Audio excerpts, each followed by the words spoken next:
శ్రీ దక్షిణామూర్తి వారాహి భక్తి ఛానల్కు స్వాగతం. నేను మీ శ్రీనివాస్.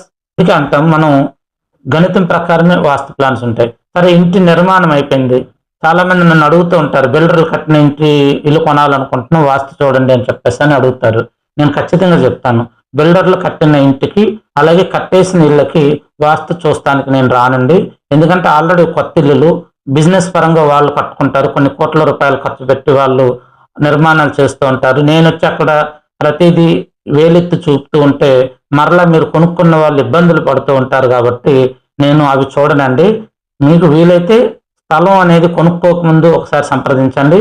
లేదు, ఒకవేళ మీ స్థలం కొనేసుకున్నారు, మీరు ఇల్లు కట్టుకోవాలనుకుంటే దానికి తగ్గ ప్లాన్ కోసం దాదాపు 1 నెల రోజుల ముందే మీరు నన్ను సంప్రదిస్తే నేను మీ యొక్క నక్షత్ర బలాన్ని పెట్టి తారాబలాన్ని పరిశీలన చేసి ఒక గణితాన్ని తయారు చేసి ఆ ఇంటి కర్ణ సూత్రాలు, బ్రహ్మ సూత్రాలు, సోమ సూత్రాలు, బ్రహ్మస్థానం దెబ్బతినకుండా మనకి సరైనటువంటి డ్రాయింగ్ చేసుకొని ఒక గణితం అనేది చేయటం ద్వారా మంచి ఇంటి వాస్తు అంటే ఇదొక మనకి మూఢనమ్మకం కాదు, సైన్స్ పరంగా దీని సైన్స్ ప్రకారం ఫాలో అవ్వాలి.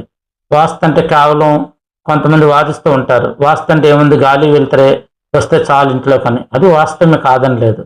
కానీ ఇప్పుడు చూడండి, గవర్నమెంట్ కూడా మనం ఇల్లు కట్టేటప్పుడు చుట్టూ సెట్ బ్యాక్ వదిలిపోతే పర్మిషన్ అని చెప్తుంది.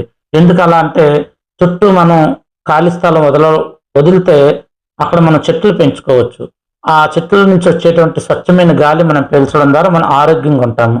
అదేవిధంగా ఏదన్నా అపార్ట్మెంట్లు నిర్మాణం చేసినప్పుడు చుట్టూ సెట్ బ్యాక్ దాదాపు 1 నుండి 10 అడుగులు వదిలిపెడుతూ ఉంటారు. ఎందుకంటే ఏదన్నా అత్యవసరంగా ఫైర్ యాక్సిడెంట్ జరిగితే దాన్ని మనం ఒక ఫైర్ ఇంజిన్ ద్వారా ఆర్పడానికి దేనికన్నా ఉపయోగపడుతుంది. దీన్నే కదా మరి మన ఋషులు 5000 సంవత్సరాల క్రితం నాటి పుస్తకాల్లో రాసి పెట్టి ఈ విధంగా చేసుకోండి అని చెప్పారు.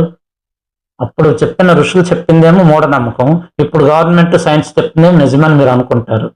కాబట్టి ఎప్పుడో మన ఋషులు అందించినటువంటి అద్భుతమైన గ్రంథాలు. ఇంకొక పిచ్చి చేష్టలు ఏంటంటే, మేము ఇల్లు కొనుక్కున్నాం, వాస్తు పూజ చేస్తున్నాము, శ్రీ రమాసహిత సత్యనారాయణ స్వామి వారి పూజ చేస్తున్నామని చెప్పుకుంటూ మళ్ళీ వాస్తు పూజ చేస్తారు. మళ్ళీ వాళ్ళే వాస్తు లేదు ఏమి లేదని వాదిస్తూ ఉంటారు. ఇక్కడ